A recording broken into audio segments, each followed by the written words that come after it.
Perkenalkan, nama aku Septiani Jessica Damayanti. Aku dari Prodi Pendidikan Keagamaan Katolik, Universitas Sanata Dharma. Di sini saya akan menceritakan sedikit tentang film Guru Bangsa Cokro Aminoto. Film dibuka dengan suasana penjara kolonial Belanda, yang dimana memperlihatkan Cokro Aminoto yang tengah diinterogasi oleh pihak kolonial Belanda. Lalu sekitar menit ke-10, penonton diperlihatkan masa kecil dan masa remaja Cokro Aminoto di Ponorogo, Jawa Timur. Cokro Aminoto berasal dari keluarga bangsawan yang taat akan agama dan sejak muda sudah menunjukkan kepeduliannya terhadap nasib rakyat kecil yang hidup dalam tekanan penjajahan.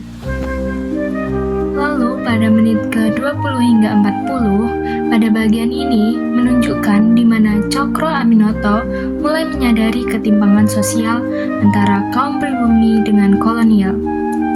Ia merasa tidak tenang dengan posisinya sebagai priayi yang hidup nyaman, sementara rakyatnya menderita.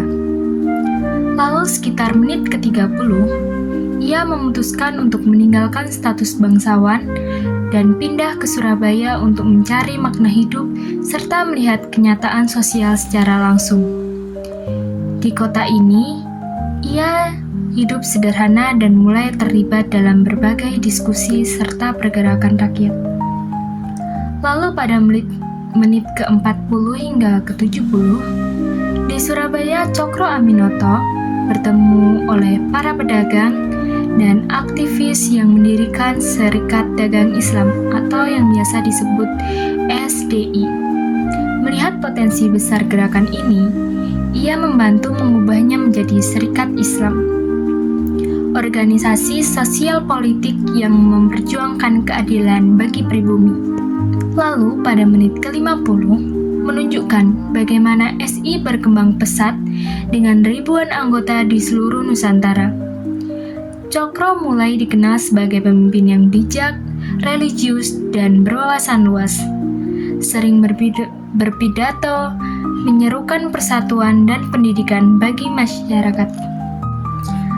Adegan sekitar menit ke-75 menggambarkan rumah Cokro di Gang Panaleh, Surabaya yang menjadi tempat kos para pemuda. Di sana tinggal tokoh-tokoh muda seperti Soekarno, Musso, dan masih banyak lagi.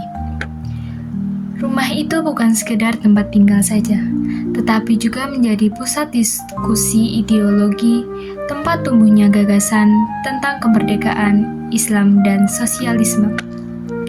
Cokro digambarkan sebagai guru bangsa yang membimbing dengan kasih, memberikan ruang berpikir bebas, namun tetap menanamkan nilai moral dan spiritual yang kuat. Lalu pada menit ke-100 hingga ke-130, pada bagian ini muncul ketegangan dalam Serikat Islam. Sebagian anggota ingin menggunakan cara radikal untuk melawan penjajah, sementara Cokro memilih jalur damai dan pendidikan. Lalu sekitar menit ke-110, konflik antar kubu moderat dan revolusioner memuncak, menyebabkan perpecahan dalam organisasi.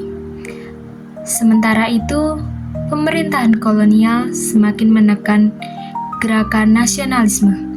Adegan-adegan penangkapan dan interogasi menggambarkan bagaimana perjuangan politik disertai pengorbanan besar.